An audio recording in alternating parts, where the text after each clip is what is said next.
지금부터 수업을 시작하도록 하겠습니다. 여러분들이 좀 고민이 많이 있으신 게 이제 공부를 어떻게 해야 되냐, 이제 좀 공부 난이도에 대해서 좀 많이 문의를 하고 계십니다. 그러니까 예를 들어 이런 거죠. 그러니까 뭐 처음 운동을 한다. 그러면은 이런 거죠. 뭐 예를 들어 달리기를 한다. 아주 쉬운 달리기입니다. 근데 운동화를 샀는데 뭐 러닝화를 사야 될지 아니면 축구화를 사야 될지 이런 것부터 막 고민되는 거거든요. 책도 마찬가지로 그런 그 종류별로 책들이 있습니다. 여러분들 공부하실 때. 그래서 여러분들 기본반을 가지고 그 다음에 연구반을 가지고 거기서 이제 파이널반으로 가서 어떻게 가는 과정이 있는데, 지금 있는 이 과정은 어떻게 보면 좀 약간 상급 과정입니다. 그러니까 수영을 배우는데 접영부터 시작한다고 보시면 됩니다. 어떻게 보면 약간은.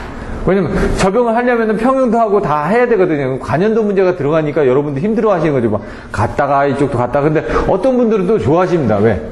자기가 어차피 시험을 치기 위해서니까 다양한 문제를 접근을 해야 되는데 체계적으로 가다 보면은 자기가 공부를 못하니까 차라리 관연도 문제에 있던 부분이 있으면 거기에 어떤 문제가 나오면 그 양 옆에 것들을 좀 보면서 좀 살을 넓혀가니까 좀 더 폭넓게 보겠다라고 얘기하시는 분들도 있고, 관점은 다 틀리니까요. 근데 일단 저희가 책을 정했기 때문에 이 책으로 갑니다. 근데 요 내년에 이걸 또 하느냐, 그건 아닙니다. 또 코스가 바뀝니다. 계속 제가 지금 코스를 바꿔왔던 부분들이 지금 처음에 뭐 박창수 씨 서브노트를 하다가 그거보다 또 지성호 씨 서브노트를 했고, 이번에 이 과정을 합니다. 이 과정을 하면서 또 225문제를 또 할 거 아닙니까? 그러고 나면은 이제 225문제에 대한 그게 익숙해져서 여러분들 백그라운드로 뭔가 할 수 있을 때 다시 정리하는 과정으로 다시 또 돌아가야지만 됩니다. 그래서 처음부터 기본반 컨셉으로 맞춰서 정리하면서 뭔가 이거는 여러분들 관연도 문제는 별도로 볼 수 있게끔 하기 위해서 이번 과정은 이거를 잡은 겁니다. 요 다음 과정은 관연도 문제는 안 합니다.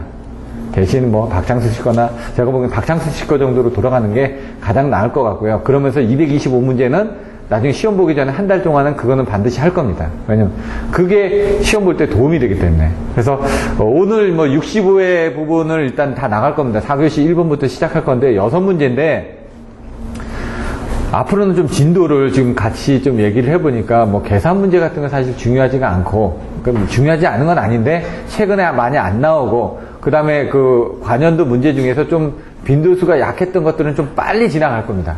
왜냐면 일단 진도를 빨리 빼는 게 목적이기 때문에. 그래서 제가 중간에 요거는 그냥 스킵하고 이런 식으로 좀 빨리빨리 넘어가겠습니다. 여러분의 요청에 의해서 그렇게 하는데, 나중에 동영상을 들으시는 분들은 이거 왜 설명을 안 해? 라고 하는데, 그런 부분들이 이제 좀 중요하지가 않은 부분이 있기 때문에 스킵을 하는 거니까 그런 부분은 이해를 해 주시고요.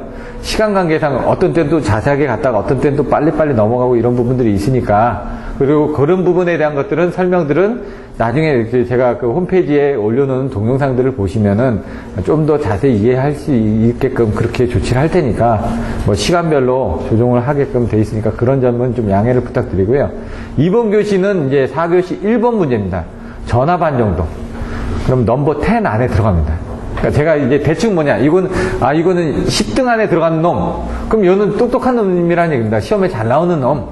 그리고 예를 들어 50등 안에 들어가는 놈, 100등 안에 들어가는 놈, 200등 안에 들어가는 놈, 이런 식으로 이제 중요한 건 건너뛰고, 예를 들어 200등 이후에 있는 놈들은 신경 안 씁니다. 그런 것도 빨리 넘어가자는 얘기죠. 많이 안 나왔던 유형의 문제들은 빨리빨리 넘어가는 게 좋습니다. 자, 전압 안정도입니다. 안정도가 종류가 있죠. 어떤 게 있죠? 예. 먼저 위상각 안정도가 나오고요. 그 다음에 저는 주파수 안정도가 나오고, 그 다음에 전압 안정도가 나온다고 이렇게 그냥 설명을 했습니다. 책에. 그렇게 돼 있다 보니까. 근데 주파수 안정도는 신경을 안 쓴다고 돼 있고, 송배전공학에서는 위상각 안정도만 본다고 그랬고, 전력계통공학에서는 전압 안정도까지 본다고 돼 있습니다. 근데 위상각 안정도가 대부분인데 시험에는 전압 안정도가 더 많이 나온 것처럼 돼 있습니다. 왜냐면 위상각 안정도는 안에 있는 내용들이 다 따로 나왔거든요. 전압 안정도는 이거 하나밖에 없습니다. 딱 전압 안정도 하면 이렇게 나와서 전압 안정도에 대해서 설명하면서, 이제 예를 들어 그 역류를 좋게 하면은 전압 안정도에 따라서 더 올라가는 부분을 설명하시오. 요게 그냥 한 문제거든요. 그 문제가 여러 번 나오다 보니까 이게 더 빈도수가 많은 것처럼 느껴지는 거고요. 위상각 안정도는 안정도, 그 다음에 안정도 판명 방법, 그 다음에 안정도 향상 대책, 뭐 이런 식으로 해가지고 뭐 등변제법, 단단법, 비교부터 시작해가지고 여러 가지 유형들이 많다 보니까 그게 다 쪼개지다 보니까 빈도수는 적은 것 같지만 실질적으로 위상각 안정도가 더 많이 나왔습니다. 전체적인 횟수로 보면은. 근데 이 전압 안정도를 무시를 못 한다는 얘기죠. 이 전압 안정도 나왔을 때 자세히 보시면요. 그림을 이걸 그립니다. 이게 전압 안정도가 지금 7장 쪽에, 전력계통공학의 7장 쪽에 나와 있는데요. 전원을 보내주고 나서 부하를 받는데, 문제는 이 부하의 어떤 부분에 따라서 이 전압이 영향을 미치느냐. 그럼 유효전력은 전압의 위상차에 비례하고, 무효전력은 전압의 부분에 대해서 비례한다. 이런 것들을 설명하기 위해서 하는 거거든요. 근데 자세히 보시면은, 그전에도 다 보셨을 겁니다. PR은 X분의 ESER 사인 세타입니다. 근데 QR은 이거를 보시면은 X분의 ESER 코사인 세타입니다. 사실 그냥 그렇게 쉽게 보시면은. 근데 이제 사인 세타고 코사인 세타인데 이걸 보기 위해서 이렇게 해놨는데 이건 사실 삼각함수죠. 삼각함수에 따라서 이렇게 해놓고 요게 뭐지? S고 요거 P고 Q입니다. 이게 세타고 코사인은 이거죠. 사인은 이거고 탄젠타는 이거고요. 자, 그래서 이 코사인 세타가 0률인데 0률은 어떻게 된다고? S분의 P가 된다고요. 근데 여기 보시면 Q는 이 탄젠트 세타를 보시면 됩니다. 탄젠트 세타는 뭐라고요? P분의 Q입니다. 그러니까 이 Q는 요게 이렇게 가고 이렇게 돼서 Q는 P 탄젠트 세타가 된 겁니다. 그냥. 그래서 이렇게 보시면 아까 제가 얘기한 것처럼 얘는 그냥 그 P 부분에 대한 것들은 탄젠트 세타가 들어가다 보니까 요게 지금 요거 없어지면서 이렇게 간 거고 그 다음에 요 뒷부분도 따로 나온 거고요. 나중에 보시면은 변환을 하면서 요 2번에 대한 것들은 좀 생략을 하고 일식을 여기 보시면은 일식을 2식에 대입하면 요거를 이게 되게 어렵게 보시는데 그게 아니라 요거를 여기다 대입한 겁니다. 이렇게. 그럼 어떻게 돼요? 요게 들어왔고 요게 들어왔고 요 뒤에 거 그대로 내려온 겁니다. 그냥 수식이 많은 것 같은데 어려운 게 아니라 처음에 요거 알고 요거는 알고 요거만 주의하시면 됩니다. 여기 부분만 여기만 주의하시면 쭉 나오고 그 다음부터 어떻게 합니까? 이거 정리하면서 엑셀 없애고 이렇게 넘어간 겁니다. 그냥 엑셀 없애고 그 다음에 요거 맞춰서 VR을 이쪽으로 다 넘기고 VS 이쪽으로 넘겨서 계산하면 사인 세타 해가지고 이렇게 나오는 겁니다. 그냥 그 다음부터는. 근데 여기서 어려운 게 이게 삼각함수 수식이 요쪽으로 넘어가는 과정이 어렵습니다. 삼각함수로 넘어가는 게. 그 과정만 이제 좀 보시면 되고요. 이제 전체적인 흐름만 보여드리는 겁니다. 나중에 시간이 됐을 때 다시 한번 좀 더 자세하게 설명드리고 여기서 이제 전압 안정도는 PV라고 했죠. 전력계통공학에 가면은 제가 항상 얘기하는 게 전력계통공학에서는 보시면 5장이 뭐였죠? 전력계통공학의 5장. 주파수 유효전력 특성입니다. 그럼 주파수 F죠. 그 유효전력 특성 P입니다. 근데 우리는 뭡니까? PF 컨트롤을 얘기하다 보니까 자꾸 그래서 PF 컨트롤 이렇게 쓰라고 했는데 제목은 주파수 유효전력 특성입니다. 우리가 PV 안정도다 그러면 PV 이렇게 돼야 되는데 전력계통공학에서는 제가 그래서 컨셉을 잡기 위해서 밑에 위에 이런 식으로 쓰시면 된다고요. 전압 안정도 보시면 7장은 보시면은요. 뭐였죠? 무효전력 전압 제어. 아니 전압 무효전력 제어로 되어 있습니다. 전압 무효전력 제어. 그러니까 전압 무효전력 제어니까 VQ가 되는 거죠. 근데 우리는 QV라고 얘기하니까 QV 컨트롤이라고 얘기하니까 얘도 PF로 보고 얘도 QV로 보고 전력계통공학 쪽에 나와 있는 것들은 그림을 그려라. 그래야지 헷갈리지가 않는다. 그렇게 얘기를 해놨습니다. 그래서 이게 PV가 되는 겁니다. QV가 되고 전압 안정도니까 전압 안정도가 됩니다. 왜? 전력계통공학에 나온다고요. 그런 개념으로만 가지고 계시면 나중에 X축, Y축도 헷갈리지가 않습니다. QV 컨트롤이 되면 이 그림이 반대로 됩니다. 그러면 뭐냐? 여기선 이겁니다. 여기 인계점이 이렇게 쭉 있는데 여긴 지상역률이고 이거 진상역률이고 역률이 여기가 딱 0인 지점입니다. 근데 역률이 여기가 이렇게 끊어지는 부분이 역률에 따라서 Pmax가 커지니까 아까 Q는 PR 탄젠트 세타니까 어떻게 합니까? 역률에 따라서 여기 부분이 증가될 거 아닙니까? 자꾸 역률을 증지시킴으로써요 얘가 이게 곡선이 이렇게 늘어나는 겁니다. 여기 역률 1.0이고 이게 진상이니까 이게 더 늘어난 거죠. 역률이 좋아지니까 앞으로 더 커진 거니까. 근데 문제는 뭐냐면 전압 안정도는 어느 한 지점에 따라서 두 개의 전압을 가지는 겁니다. 이 전압과 이 전압을 가집니다. 이 정의 자체가. 그렇게 되는데 이게 왜 이렇게 전압 안정도가 나오냐? 뭐 일정 소비 전력의 변화라든가 뭐 병렬에서는 고장이라든가 뭐 이런 식으로 내용들이 나옵니다. 왜 이거 전압 안정도가 문제가 되는지 나중에 내용을 보시면 되는데 여기서 중요한 건 요 지점은 안정한 지점, 요 지점은 불안정한 지점이라는 얘기죠. 왜? 요 지점은 공급을 하게 되면은 전압은 떨어지지만은 유효 전력은 늘어납니다. 이 지점은 뭡니까? 내려와서 공급을 하더라도 전압이 계속 떨어집니다.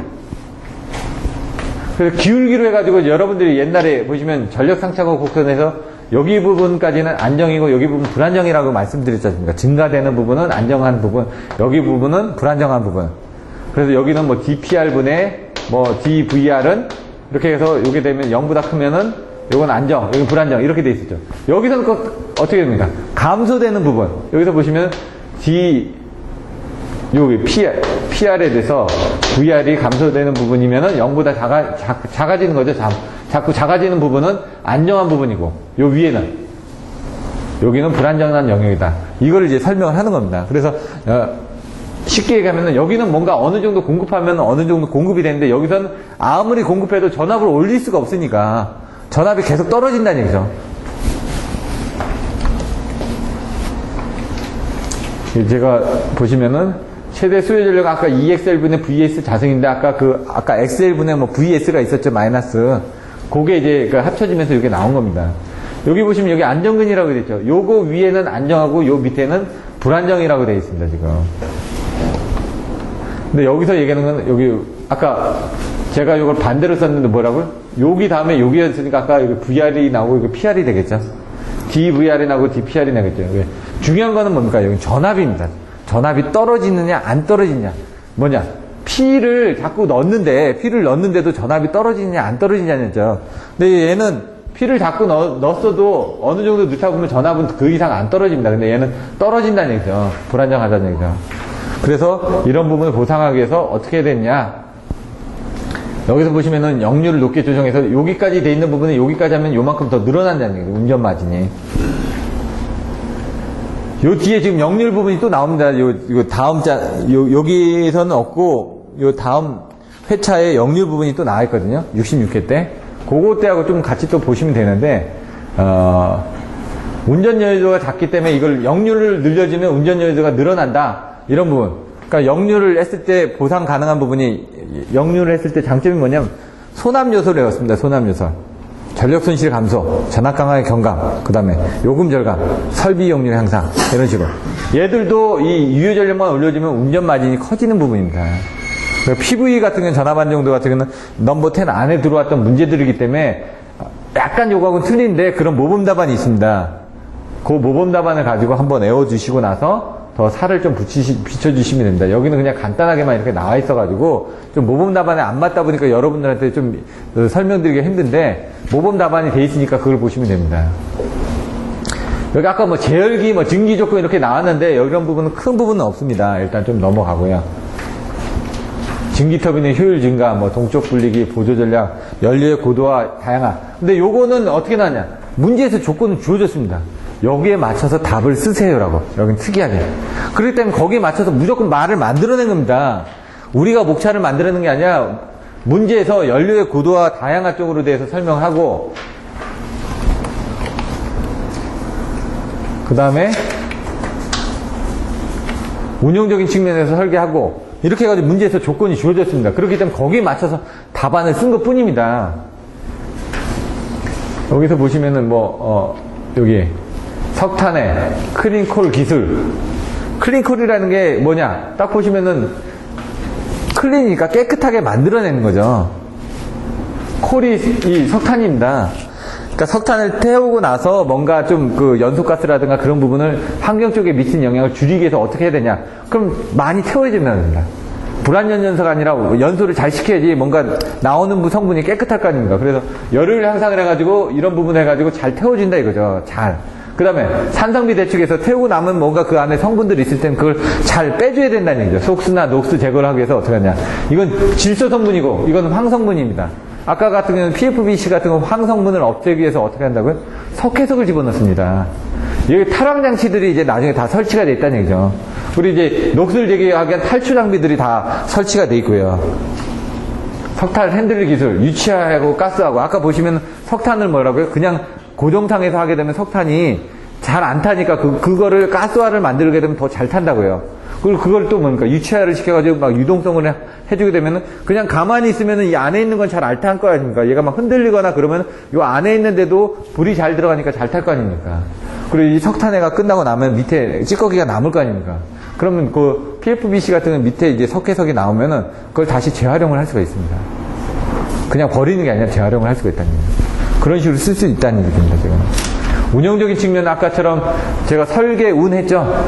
손해 기동정지 비용 절감, 그 다음에 손해 소비 정량 절감, 기동정지 비용 절감, 그 다음에 저부하 시 가마운전 실시, 뭐 이런 식으로 해가지고 여러 가지 변압운전이라고 되어 있죠.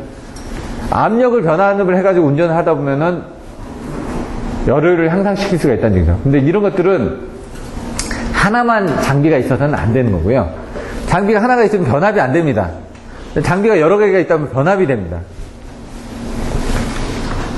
자동화 측면, 제어용 기기를 통해서 여러 가지 제어를 해줘야 된다는 그런 내용들이 나와 있는 거고요. 지금 문제의 내용을 잘 모르겠는데 이거는 아마 그 배전선로 쪽에서 어떤 그 안정화하기 위한 부분을 배전선로에 대한 품질이라든가 이런 것들을 물어본 것 같은데요. 다시 한번 문제를 볼까요?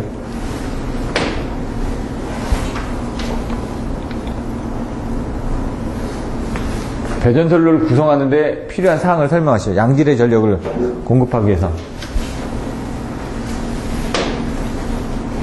문제가 없으니까 배전선로를 얼마나 이제 잘 구성을 해야 되냐 이거죠. 근데 배전선로를 어떻게 구성해야 되냐. 먼저 오늘 아침에 배웠죠. 전력 케이블의 시공 방식. 뭐가 있다고요? 세 가지가 있다고요. 직접 매설시, 이걸 뭐 트로우를 이용한 부분, 관론 입식, 전력 구식, 이렇게 암거식이라고 이렇게 돼 있었다고요. 그래서 이렇게 구성을 해줘야 되는데 거기서 연결하는, 이건 배전선로의 지중선로 시공 부분이고요. 그 시공이 되고 난 다음에는 뭡니까?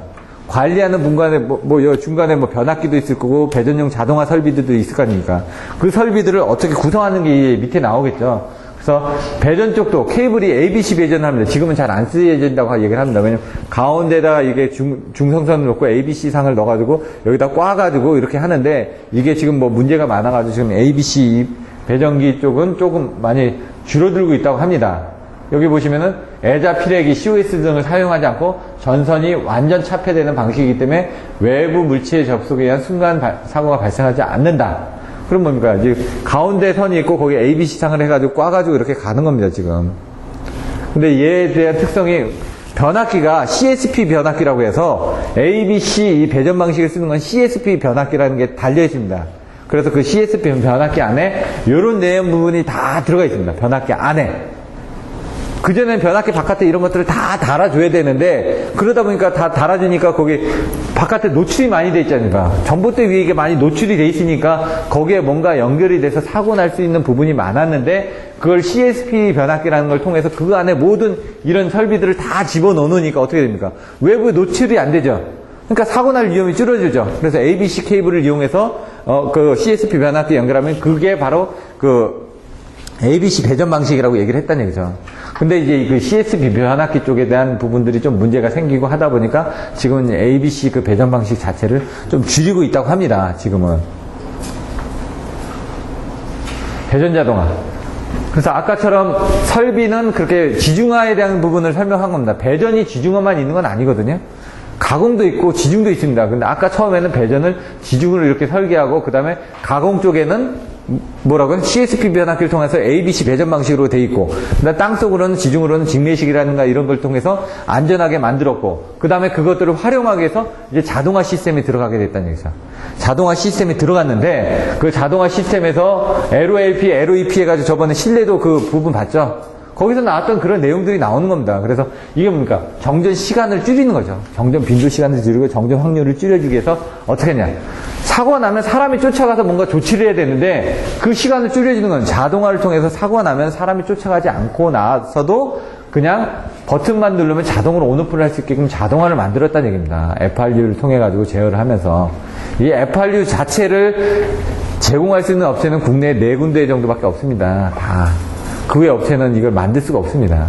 배전 자동화 시정에 있거든요. 거기에 외부에서 들어가고 싶어도 못 들어갑니다. 한전하고 한전 KDN하고 이렇게 해서 만들어진 FRU 자체가 딱 정해져 있거든요. 그게 저희가 옛날에 보면서 대전자동화 시정이 얼마나 되고 그걸 접근하기 위해서 어떤 부분이 필요한지 뭐 공장 등록도 해야 되고 뭐 이런 게 있더라고요. 그래서 알아보니까 거기에 이렇게 뭐 돈 써가지고 들어가느니 그 기존에 있던 4개 업체가 몇백억씩 해가지고 나눠 먹기를 하는 시장이거든요. 마찬가지로 이런 부분들이 한전 쪽에 일을 할 때는 뭔가 인맥이 없으면 일을 하기 힘들게 되어 있습니다. 마찬가지로 공부도 마찬가지입니다. 한전의 자료가 있어야지만 공부를 하기가 쉽다는 얘기죠. 왜냐면 한전 쪽에 대한 시험 문제가 나오는 거기 때문에. 배전선로 구성. 뭐 12장에도 나온다고 그랬죠. 방백내, 방해환내, 뭐 이렇게 수한망, 방해환내, 방백내 이렇게 나왔죠. 여기 조합 네트워크 뭐 나와 있고 내용들이 나와 있습니다. 문제 4. 콘덴스 투입 개방시. 투입시. 투입시가 클까요? 개방시가 클까요? 왜 그럴까요? 그냥 쉽게 생각하십시오. 뭐 주면은 괜찮은데 가지고 있는 거 뺏으면 더 싫어하겠죠. 그렇게 생각하시라고요. 그러면은 많이 있는 사람 거를 뺏을 때 할까요? 조금 있는 사람 거 뺏을 까 할까요? 조금 있는 사람 거 뺏을 때 더 싫어한다고요. 그렇게 생각하시면 됩니다. 나중에 이런 거 이해 안 될 때는 그냥 다른 거에 막 연결해가지고 생각하시다 보면 쉽습니다. 이런 거 있는데 이런 것들은 좀 넘어가겠습니다. 그냥. 설명드려도 어차피 다 잊어버립니다. 도립전리의 CT 2차 가전화.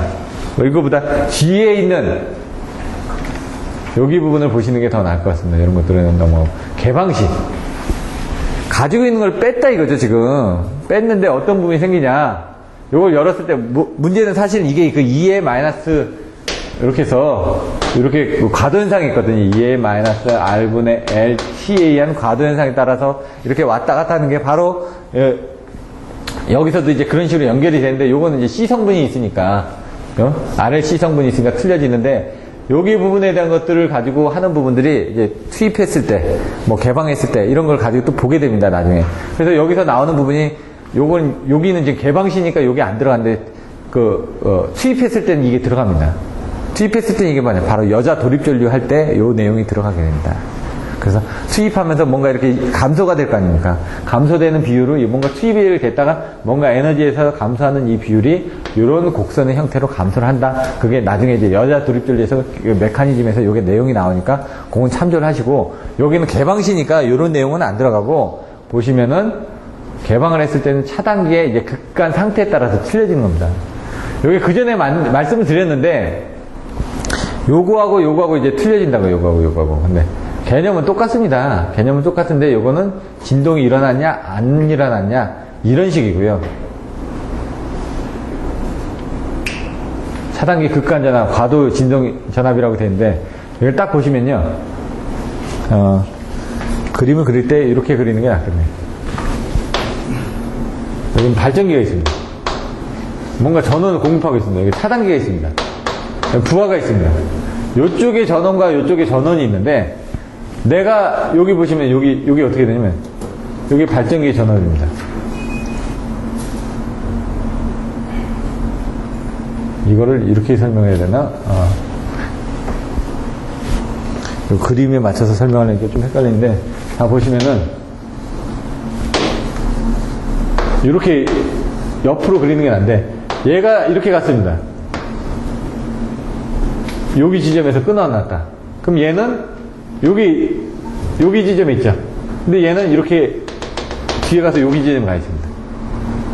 얘는 서 있는데 여기를 끊었으니까 처음에 요 지점까지는 같이 왔습니다. 요 지점까지는 같이 왔는데 얘가 선을 딱 끊었습니다. 그러면 얘는 멈춰 있겠죠. 근데 얘는 계속 발전하고 있으니까 이렇게 돌아간다는 얘기죠. 그럼 돌아가면 얘하고 얘 사이는 뭡니까? 여기는 이쪽 전압이 걸리고 여기는 이쪽 전압이 있으니까 전압이 양단에 걸려 있으니까 이 차단기가 그 전압에 의해서 큰 전압 떨어뜨려 놨는데 큰 전압에 인해 가지고 얘가 붙어버릴 수도 있다 이거죠. 극간이 계속 이렇게 가면서 그 전압이 걸리기 때문에 얘가 붙어버린다는 얘기죠. 얘가 보시면 얘가 있고 여기는 0.5 사이클 뒤에는 여기 가 있다 이 얘기입니다.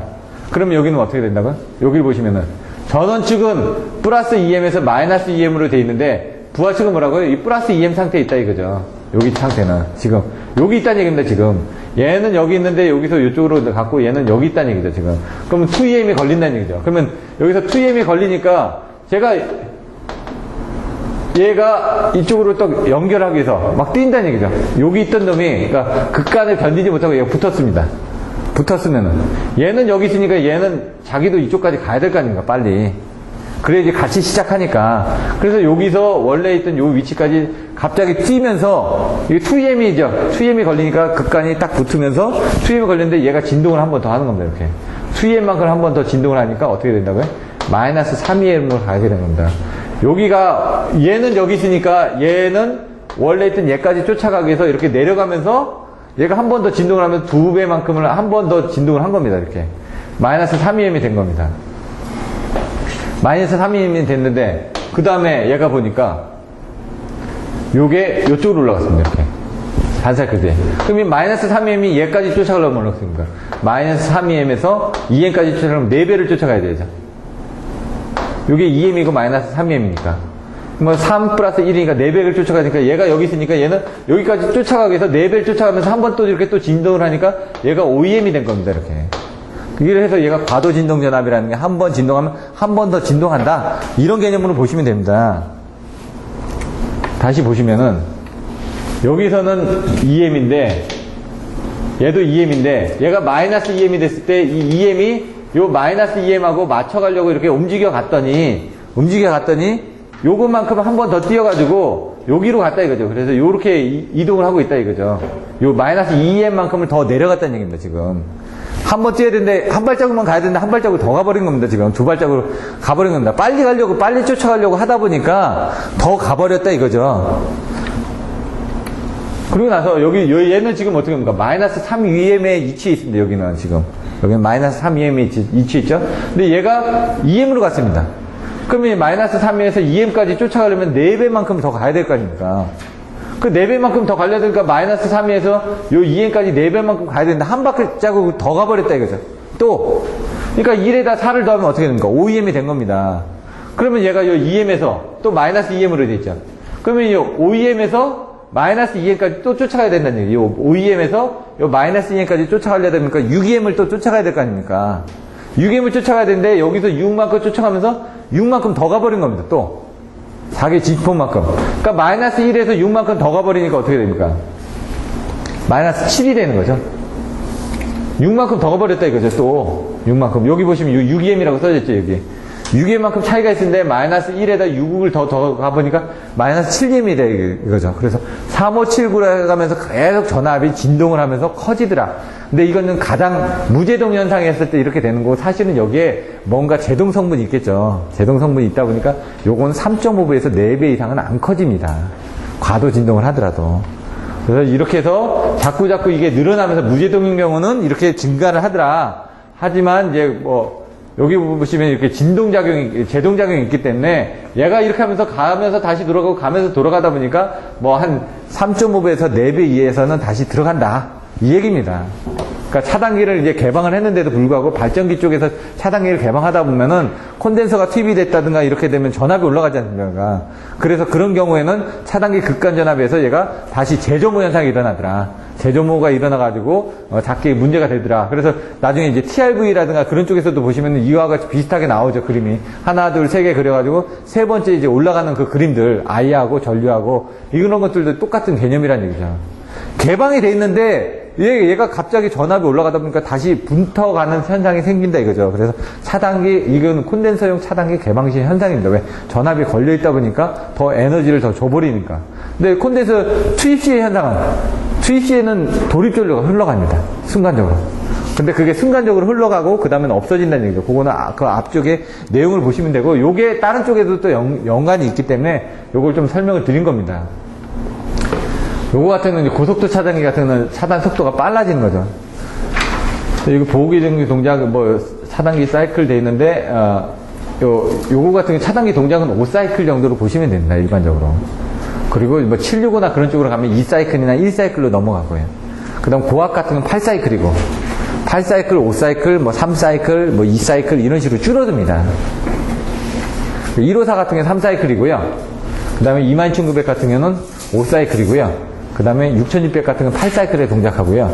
그 다음에 뭐 765 같은 경우는 1사이클에 동작하고, 2사이클 정도에 동작하고, 2사이클이나 1사이클에 동작하고, 그렇게 되어 있습니다. 명판에 보시면은. 그것도 빠른 거죠. 1사이클이면 엄청 빠른 거거든요. 5번. 에너지를 여기는 좀 보셔야지만 됩니다. 근데 이게 답안지가 조금 부족하게 되어 있습니다. 잘 안 되어 있습니다.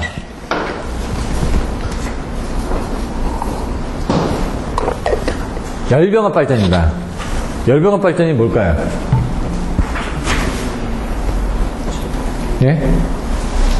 열과 전기를 동시에 생산하여 공급하는 발전 방식. 이렇게 쉽게 생각하시면 됩니다. 열을 병합을 했다고 그랬으니까 열과 전기를 동시에 사용한다. 그러면 열을 어떻게 사용하느냐에 따라서 또 틀려집니다. 발전 형식에 따라서 또 틀려집니다. 발전 형태에 따라서. 운전 방식에 따라서 틀려집니다. 저는 그래서 열병합 발전은 열발운, 그 다음에 증가복디, 배추복, 뭐 이렇게 외웠습니다. 그냥. 열병합 발전 하면은 그냥. 열병합은 열발운, 증가복디, 배추복, 열의 에너지 공급 형태에 따라서 뭐 타핑이라든가 바터밍 사이클이라든가 열과 전기가 위에서 쓰이냐 밑에 쓰냐 열을 먼저 쓰냐 전기를 먼저 쓰냐 그거에 따라서 열의 타핑 바터밍 사이클로 돼 있는데 그런 내용이 여기 없죠. 지금 다른 모범 답안을 보시면 그런 내용이 있으니까 그걸 참고해서 보시고요. 여기서는 딱 중요한 그거만 나와 있습니다. 증가복디, 열발, 발전 형식에 따른 분류가 있다고 그랬죠. 발전 형식, 증가복디, 증기터빈, 가스터빈, 복합사이클, 디젤 발전. 증가복디, 배추복이라고 그랬죠. 배추복, 배합터빈, 추기배합터빈, 추기복수터빈, 배추복, 복수터빈 이렇게. 배합터빈과 복수터빈, 배추복으로 이렇게 외웠다는 얘기죠. 그냥 배추복으로. 그러면 이게 어떻게 됐는지 또 보시는 거죠. 증기터빈은. 자, 그리고 증기터빈에 대한 걸 하나씩 보시는 겁니다. 그 다음에 그 운전 방식 형태에 따라서 보시면은 열병합을 어떻게 운전하느냐에 따라서 틀려지는 거죠. 운전 모드도 1, 2, 3, 2가 있고 뭐 복합 발전도 있는데 그것들은 나중에 또 보시면 될 것 같고요. 여기서는 그 내용이 안 나와 있습니다. 자, 증기터빈은 우리들이 생각하는 그냥 보일러입니다. 그냥 보일러는 뭐 화력 발전 증기터빈이죠. 보일러를 떼서 나온 부분이 과일기를 통해서 그 다음에 터빈으로 넘어가서 터빈에서 복수기를 거쳐서 급수 펌프를 통해서 다시 보일러로 돌아오는 사이클을 이용하는데 여기는 뭐라고요? 배합이 있고 추기배합이 있고 추기복수가 있다고요. 배합이라는 건 압력을 뺀다고 그랬죠. 아까 재생 사이클을 배웠죠. 제열 사이클은 뭡니까? 열을 했기 때문에 안 뺐습니다. 빼지는 않았습니다. 거기서 이렇게 됐고 그 배합은 압력을 뺐죠. 그래서 그 압력을 빼서 쓴 거죠. 추기배합은 다시 집어넣으면서 뺐다 이거죠. 추기복수는 집어넣으면서 뺐다 이거죠. 물을 뺐다 이거죠. 압력을 뺐느냐, 물을 뺐느냐, 아니면 그거를 또 넣어가면서 뺐느냐, 그냥 뺐느냐 이거죠. 자, 배합터빈 설비가 간단한 추기 투자비가 한다. 자, 보십시오. 복수기에서 나오는 게 뺐다 이거죠. 그러니까 여기서는 급수 펌프에서 계속 공급을 해줍니다. 공부를 해주면 보일러를 통해서 과일기를 통해서 터빈을 통해서 전기를 쓰고 열을 쓰는데 이거 뭐라고? 배합터빈은 압력을 뺐으니까 이거 그냥 다 가져가는 겁니다. 그냥 다. 그럼 어떻게 하면 사이클이 이루어지지가 않죠. 사이클이 이루어지지 않으니까 뭡니까? 계속 물을 공급을 해줘야 된다는 거죠. 그래서 보니까 설비가 간단하고 운전 중에 열 공급과 전기 출력의 비율 조정이 어렵다고 해. 계속 들어가고 있으니까 이게 뭔가 조절이 안 되는 거죠. 복수기가 없으니까 뭡니까? 전부 다 물을 계속 넣어줘야 되죠. 그러니까 그런 부분이 많다는 얘기죠. 추기배합탑은 배합을 2개를 했다는 얘기죠. 따로따로. 요건 하나만 빠지니까 힘든데 이거는 2개가 빠지니까 조금 더 비율 조정은 쉽겠죠. 요거에 비해서는. 네, 요게 전체를 다 차지하니까. 그 다음 추기복수 터빈은 추기를 하는데 물을 추기를 한다는 얘기입니다.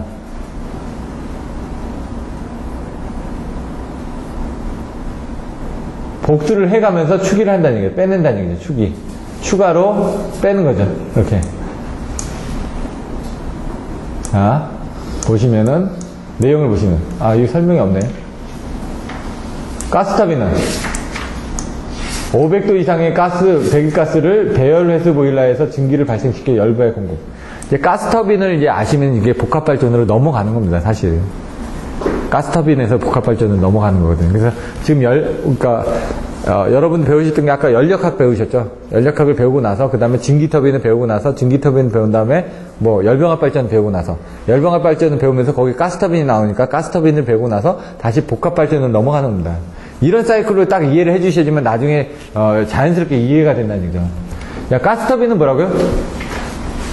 여기 나오는 것처럼 500도씨 이상이라고 되는데 가스터빈에 나오는 배열이 몇 도라고요? 1050도에서 1500도가 나옵니다. 근데 화력발전은 몇 도시라고요? 650도 정도. 500도에서 650도 정도. 예를 들어 650도 정도를 쓰시면은 가능하면 한 550도 정도에서 한 800도 사이에서 왔다 갔다 하거든요. 조금 사이클에 따라서 틀려지니까. 그래서 550에서 650 정도를 써주시면 됩니다. 그래서 여기도 가스터빈 같은 경우는 500도씨 이상의 배기가스입니다. 배기가스가 500도씨 이상이라는 얘기입니다, 지금. 아까 같은 거는 어떻게 됐습니까? 아까 나오면은 몇 도로 나왔죠? 한 300도 정도로 나왔지 않습니까, 얘가? 650도가 들어갔으니까 반으로 뚝 떨어져가지고 300도씨 정도가 나온 겁니다. 근데 얘는 뭐라고요? 1000도 이상이 들어갔기 때문에 반으로 떨어져도 5000도, 500도씨 이상이 나온 겁니다, 지금. 자. 그 온도를 잘 나오려면은 가스가 들어갔을 때 가스를 잘 태워줘야 되겠죠. 제가 가스터빈을 얘기하면서 했던 게 뭐냐면은 비행기를 얘기했습니다. 비행기 제트터빈도 똑같은 방식이거든요. 제트를 넣어가지고 하는데 공기를 많이 넣어줘야지 얘가 폭발력이 좋죠. 자동차 보시면 터보쿨러 있죠. 터보쿨러 공기를 많이 넣어주는 겁니다. 디젤 차에 보시면 앞에 터보라고 돼 있는, 터보 차지 돼 있는 게 공기를 많이 넣어주면 연소가 많이 돼가지고 힘이 더 세지는 겁니다. 얘도 가스터빈도 들어갈 때 공기를 많이 넣어줘야 되겠죠. 그래서 공기 압축기가 앞에 필요한 겁니다. 공기를 압축해서 많이 넣어줘야지만 잘 타니까. 그래서 이게 왜 공기가 필요하냐. 이런 것들을 알아주셔야지 나중에 이제 산소 공장 같은데 이게 공기를 만드는 겁니다. 산소를 만드는 거. 그게 어디 있냐. 제철 공장에 가면 산소 공정이 있습니다. 이 산소 공정 죽으면 다 죽는 겁니다. 왜? 철광석을 녹여야 되는데요. 불을 떼가지고 녹이려면 어떻게 합니까? 잘 타가지고 그 안에서 흙은 흙대로, 돌덩어리는 빠져나고 철광석만 이렇게 가라앉아가지고 그걸 긁어내야지만 됩니다. 불순물 제거하고. 그러면 어떻게 해요? 잘 태워야지만 됩니다. 잘 녹여야 되는데 그러려면 양질의 산소가 필요합니다. 그러니까 제철소가에서 가장 중요한 산소 공정입니다. 이 산소가 없으면은 불을 못 피우니까 정확한 품질이 안 나오거든요. 폐수 처리장 이런 거 죽어도 됩니다. 산소 공장 죽으면 그냥 다 난리가 나는 거예요. 이게 10년 전쯤에 이게 문제가 됐던 겁니다. 포스코 쪽에서 이 산소 공장 중에서 계속 트러블 나가지고 여러 사람들을 막 쫓아다녔던 그 사례가 있었거든요. TV에도 막 나오고 했었는데 결국 이제 뭐 인재로 밝혀졌죠. 근데 꼭 인재가 아닌 부분도 있습니다. 사실은. 근데 이제 보면은 저희 그전 회사에서도 막 사람들 가서 측정을 해보면은 그 사람이 근무할 때만 뭔가 트러블이 좀 많이 일어났더라 이거죠. 그 사람이 제어하는 설비를 넣었다 뺐다 뭐 이렇게 했다고 해가지고 나중에 뭐 구속되고 그런 과정은 있었는데 그거 말고도 또 있었거든요. 근데 이제 그걸로 이제 다 몰아나가는 거죠, 결국은. 그게 더 크다 보니까. 그래서 압축기를 통해서 가스터빈을 통해서 나온 배기가스를 통해서 열회수 장치를 통해서 이걸 가지고 열을 공급하는 방식이다. 그럼 복합발전은 이 열을 어디다 공급한다? 증기터빈에도 공급하는 겁니다. 증기터빈의 보일러를 이 HRSG가 증기터빈의 보일러가 되는 겁니다. 그러면 이 증기가 어디로 간다고요? 증기터빈에 터빈을 돌리는 겁니다. 그게 이제 복합발전입니다. 그러니까 요걸 알고 나면 여기다 요거만 발전기만 바꾸면 이게 복합발전이 된다는 거죠. 증기터빈으로. 스팀터빈 외에, 그러니까 증기터빈 위에 다른 걸 쓴 게 복합발전이다. 이렇게 생각하시면 됩니다. 디젤가스, 이건 그냥 발전기, 여러분이 알고 계신 비상가스발전기 뭐 이렇게 생각하시면 됩니다. 비상가스발전기처럼 해가지고 돌려서, 디젤가스 엔진을 돌려서 그걸 열광기를 통해서 뭐 공급을 하겠다. 뭐 호텔 같은 데 보시면 뭐 비상발전기 돌려가지고 열 공급하는 거하고 똑같습니다, 그냥. 얘가 죽었을 때. 그래서 호텔이나 이런 데들은 비상발전기라든가 이런 시설들이 잘 돼 있습니다. 하루에 몇십만 원씩 내고 샀는데 안 내면 안 되겠죠. 근데 이제 뭐 안 좋은 지방에 가면은 호텔이라고 해봤자 그 조그만 데 같은 경우는 안 돼 있습니다. 비상발전기 시설이. 와이브스 액열. 와이브스 액열을 왜 쓸까요? 계산이 편하라고. 쉽게 생각하면. 뭐 제가 막 의미 없이 막 던지는 걸 수도 있습니다. 왜냐면 와이브스를 왜 쓰지? 여기 문제에서는 문제의 의도가 뭐냐면요. Y부스 행렬을 구하라. Y는 여기 지금 문제 주어진 게 이게 Z인가요? Z니까 어떻게 합니까? Y부스 행렬로 만들려면 뭐뭐분의 1로 만들어야지. R분의 1이, 예? Z분의 1이 Y니까. 그래, 여기서 보시면 얘는 Z로 구해졌으니까 Z분의 1로 해서 Y로 바꾸는 과정들을 알고 있느냐? 그걸 물어보는 거고요. 각각의 자기 임피던스가 뭔지, 자기 어드미턴스가 뭔지, 상호 어드미턴스가 뭔지 알아야 된다는 얘기죠. 상호는 상호 간에 간 거니까 쉽죠. 자기는 자기 쪽에 들어온 걸 다 더해줘야 되죠. Z1분의 1, 뭐, Z12분의 1, 뭐, Z13분의 1에 더하면 그게 Y11이 되겠죠. 그걸 계산할 수 있냐를 물어본 겁니다. 각 모선에 대해 입력 변수 및 상수를 정리하여 나타내시오. 이건 뭘 물어봤을까요?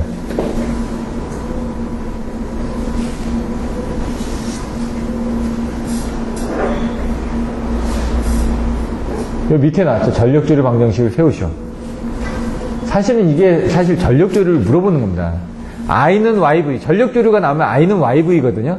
발전기에서 발생된 유효전력과 무효전력의 흐름을 계산하는 것. 단, 그 계산을 하려면 어떻게 합니까? 발전기 모선, 부하 모선, 기준 모선에서 각각 2개의 기지량을 가지고 나머지 2개의 기지량을 계산해내는 거죠.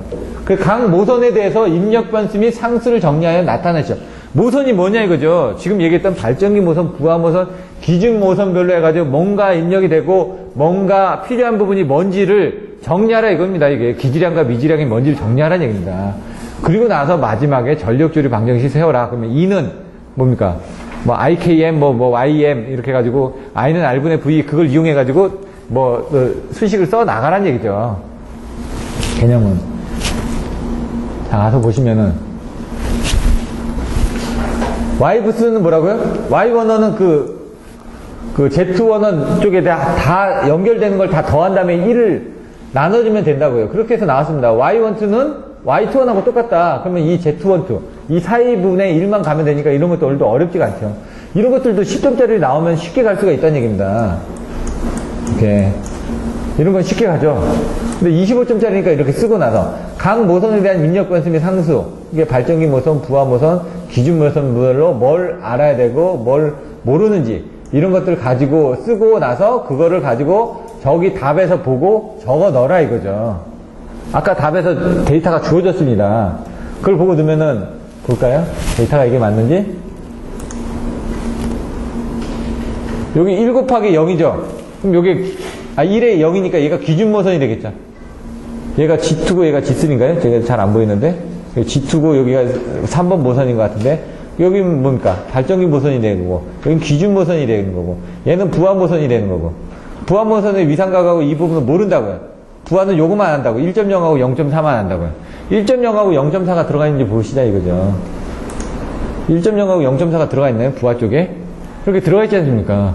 저걸 보고 저 내용을 알아서 끄집어낼 수 있느냐 이걸 물어본 겁니다. 그러니까 되게 쉬운 거죠. 알고 나면은. 그 다음에 조력의 방정식을 세워야 되는데 요건 좀 헷갈린다. I는 YE 제가 I는 YV라고 자꾸 얘기했죠. YV 거기서 이제 P는 지금 I는 YE 부분을 이제 극좌표 형식으로 바꿔가지고 이렇게 넣으면 이제 복잡해집니다. P는 VI 콘주게이터를 해가지고 VI 콘주게이터를 넣은 겁니다. P는 VI 콘주게이터인데 그 I는 YV였죠, 아까. P는 VI의 콘주게이터입니다. 근데 이게 I가 YV인데 콘주게이터다 보니까 이 세타를 뺐죠, 뒷부분을. 네, 뒷부분 여기 IK 나면서 콘주게이터가 여기 콘주게이터가 되다 보니까 요거 값은 살았는데 요 뒤에 것은 빼진 겁니다. 이 뒤에는 Y2에 좀 헷갈리신데 지금 보시면은 이렇게 전압이 이렇게 두 개가 나왔다. 그러면 여기 전압을 곱하는데 여기 부분은 요 원래 P는 VI 콘주게이터라고 해요. 근데 IK는 여기 부분은 이렇게 나온 거고요. 이렇게 IK 부분이 I는 뭐라고요? YV라고요. 근데 여기 콘주게이터 있으니까 여기 콘주게이터 그리고 여기 콘주게이터가 이렇게 걸렸다는 얘기죠. 그럼 이걸 다 더하면 되는 거 아닙니까? 이걸 다 더하면 되는 거 아닙니까? 그래서 요거 앞으로 나오고 그 다음에 YKM 앞으로 나오고 EK 이렇게 나오고 EM 이렇게 나오고 그 다음 뭐라고요? 요 세타가 이쪽으로 내려오고 이 세타가 이쪽으로 내려오고 이 세타가 이쪽으로 내려온 겁니다. 그냥 다 더한 거라는 이거죠. 이렇게 보시면은 그러니까 이것만 알고 나면 그 다음부터는 다 그 수식입니다. 지금 그래서 이런 것들도 지금 보시면 다 그 수식 아닙니까? 근데 여기서 틀린 거는 P는 뭐라고요? 사인 세타인데 얘가 미분을 한번 하다 보니까 여기서 여기 코사인 세타로 오게 됐고, 얘는 사인 세타고요. P는 X분의 2S 2R 사인 세타에서 그게 미분이 되다 보니까 코사인 되고 사인 되고 그런 부분입니다. 그래서 그러면 여기서 P2 부분은 아까 E2고, 여기 있는 이 수식에서 KM이 들어가니까 2,1이 되고, 요게 EM이 들어가니까 1이 되는 거고, 여기 PK가 요 2번 모선 아닙니까? M이 저기 모선이 되니까 1이 되고, 그래서 그렇게 해서 다 요거 2, 1, 2, 1, 여기 부분은 컨주게이트 된 부분이고요. 그거를 다 더하면은, 요게 뭡니까? 시그마였잖아요, 시그마. M은 1부터 얼마라고 되어 있으니까, 여기는 M이 1일 때, 요건 M이 2일 때, 요건 M이 3일 때, 이렇게 된 겁니다, 지금. 이게 되게 어려운 것 같은데, 요게 M은 1부터 N까지라고 되어 있으니까, 모선이 3가지밖에 없으니까, 요게 M이 1인 모선, M이 2인 모선, M이 3인 모선. 왜? 이 KM으로 되어 있었으니까. K는 그 모선이니까 P2니까 K가 2가 되는 거고요. 이 3도 마찬가지예요. 그렇게 해서 계산해서 앞에서 계산된 그 내용을 데이터가 여기 얼마라고 되어 있으니까 그 수치 그냥 넣어가지고 계산해보면은 답이 나온다, 이렇게 나온 겁니다, 그냥. 되게 쓰기에 복잡해 보이는데 딱 그 문맥은 그거밖에 안 됩니다. 그래서 그런 것들을 자세히 보시고 하시면은 어렵진 않다는 얘기죠. 근데 이런 유형의 문제들이 이제 또 나올 수는 있습니다. 근데 문제를 받아보는 순간 어려운 게 전력조류 계산을 한번 해보신 분들은 이걸 어떻게 쓰는데 아까처럼 어느 정도 기본 방정식만 유도가 되면 그다음부터 풉니다. 근데 그게 안 나오면 아예 안 나가니까 이런 문제들은 아까도 보셨는 세 문제가 들어있었죠? 그 세 문제 중에 한 문제를 못 쓰면 점수가 깎이는 거죠. 요즘은 이런 식의 문제는 지금 많이는 안 나오고 있는데 옛날에는 이런 식으로 해가지고 그 계산 문제에서 좀 당락이 좀 갈렸다는 얘기죠. 이 계산 문제를 풀 수 있는 사람은 뭐 여러 가지를 다 알고 있다고 판단하기 때문에 이런 유형들의 문제가 좋았던데 지금은 계산 문제 가지고 말들이 많으니까 이번에도 계산 문제 나와가지고 좀 문제가 있었지 않습니까? 계산 문제가 좀 뭐 오타가 있다든 뭐 그 문제 자체에 오류가 있다라고 해서 다들 학원에서 뭐라고 그랬죠. 그러니까 이제 그렇게 되면 계산 문제는 점차 줄어들 거라는 얘기죠. 근데 이제 대신 그러면서 그 좀 복합적으로 지금 나온 문제 유형을 보시면 옛날 유형의 문제가 아닙니다. 전부 다 새로운 유형들이거든요. 전부 다. 그렇기 때문에 지금 이 관련된 문제를 하해 가면서 빨리빨리 넘어가서 이거 안 나오는데 좀 새로운 유형의 문제들, 그래서 지금 송배정 기술 용어 해설집에 나오는 새로운 유형의 문제들도 좀 보시고 그 다음에 문제 답으로만 하면은 안 된다고요. 그러면 그 문제가 안 나오면 답을 못 씁니다. 그래서 항상 보시면 문제가 나왔을 때 그거에 대해서 전후 관계에 있는 것들을 같이 한번 봐주셔야지만 여러분들이 답안을 좀 효율적으로 더 써주실 수가 있다는 얘기죠. 시간을 너무 바쁘게 해서 이렇게 달려왔습니다. 하지만 이제 여러분들 이제 다음 주부터 해서 조금 더 빨리빨리 또 진행을 하도록 하겠습니다. 지금 너무 처음에 그 공부 방법에 설명드리고 하는 부분 때문에 좀 힘드셨는데 오늘 좀 정리를 해서 일단 진도를 빨리 나가는 쪽으로 가닥을 잡았기 때문에 여러분들이 너무 정독을 해오실 필요 없습니다. 제가 설명드리는 부분만 해가지고 진도 빨리 나가고 대신 문제에서 원하는 게 뭔지를 좀 생각은 해가지고 오셔야지만 됩니다. 가능하면 진도를 빨리 뺄 수 있게끔 여러분들 예습하시길 바라겠고요. 뭐 오늘 뭐 식사하실 분들은 남아 계시고 나머지 분들은 다음 주에 가지고 뵙도록 하겠습니다. 수고하셨습니다.